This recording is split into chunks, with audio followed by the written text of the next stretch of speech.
Hi, budgeters. It's Sahara, the budget coach here. Today, we are going to talk about trusting the process. We have all put money goals in place. I know that I have, and I know most of you have as well. And if you haven't, then maybe you need a money goal. But either way, we have put money goals in place. And I don't know about you, but for me, I know that when I do put a goal in place, I want it to happen instantaneously, immediately, like the next day. And because of that, I have a whole lot of negative feelings. I feel anxious. I start downing myself. I start doubting that I can even go ahead and reach that goal.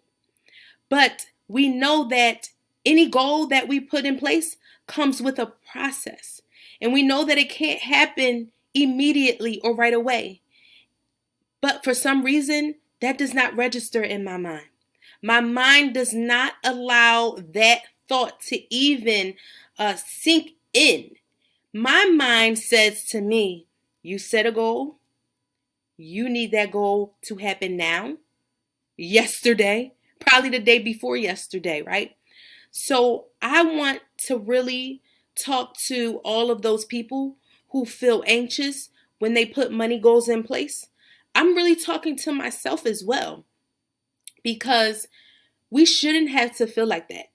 We should be able to know that there's a process.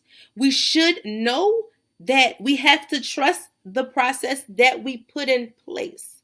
So I have a few steps or strategies that I want to share with you today in terms of how we're going to get through the process to make sure that we reach that endpoint of meeting our goals. We don't want to get to a point where we get so down on ourselves that we just quit our goals altogether, or we feel so anxious that we feel like we can't move forward.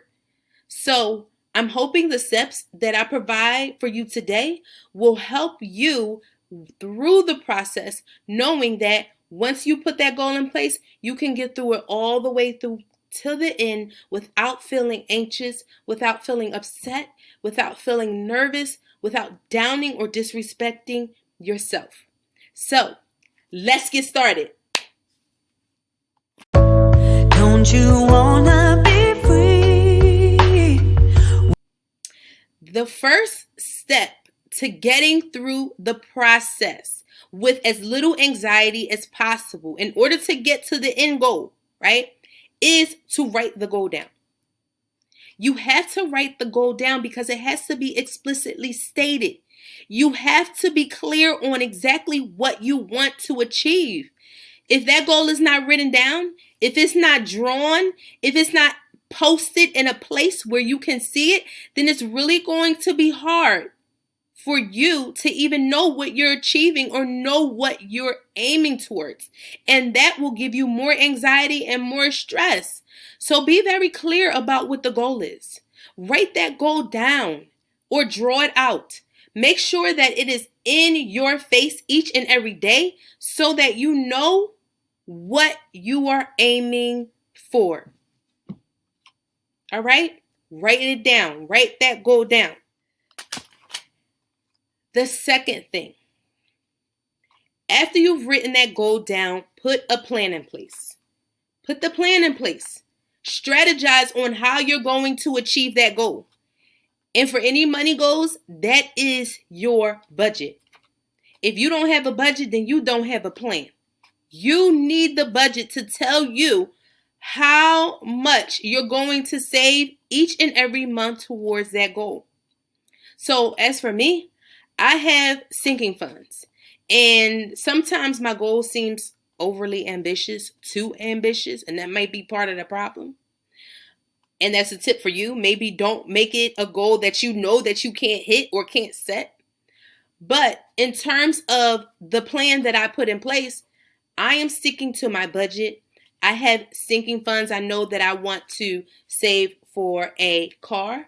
I know that I'm currently still saving for the home And I know that I'm saving for, I want to beef up my emergency fund so that when we get to the home, we will have more money in place or more money set aside for emergencies. So those are the three things that I'm saving for.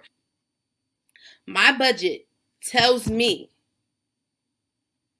how much I need to put inside of each of those sinking funds each time I get paid. It is very clear.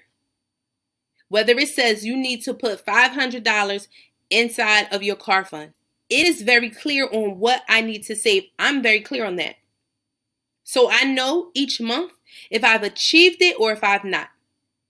Because if I said to myself, you're supposed to put $500 inside of your car fund, and I don't put $500 inside of my car fund, even though I know that that's what my budget says, and I have the money to do that, then I have failed. Then I have not actually reached that goal. I want to take fail out actually. So I'm glad that I said that because I want to backtrack that. Not I have failed, but I know that there's some opportunity there where I can improve. Right?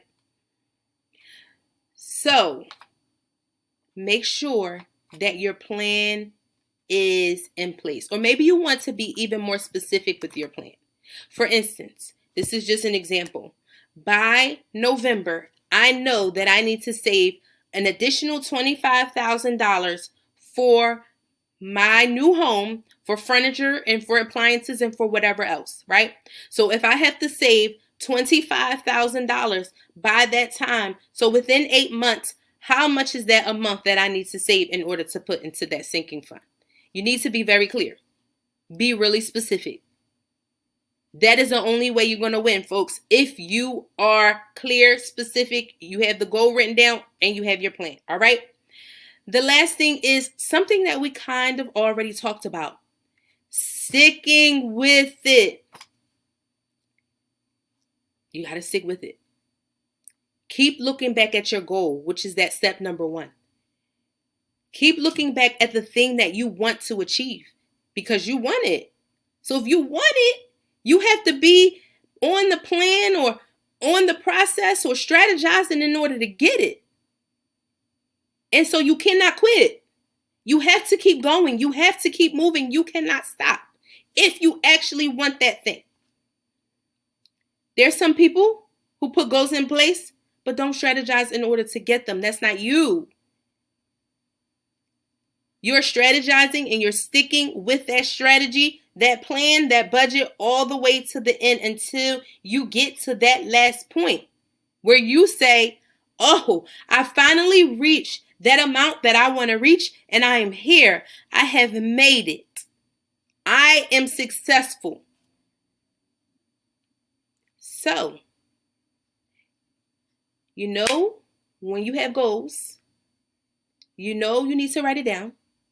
You need to put a plan in place, strategize in order to achieve that money goal, aka your budget.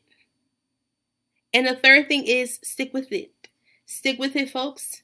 Stick with it. You always have to keep to the plan if you want to see success, if you want to win in the end. All right. Again, my name is Sahara. I am the budget coach. I hope this video has been of service to you. And if you have any questions for me, please drop them in my DM.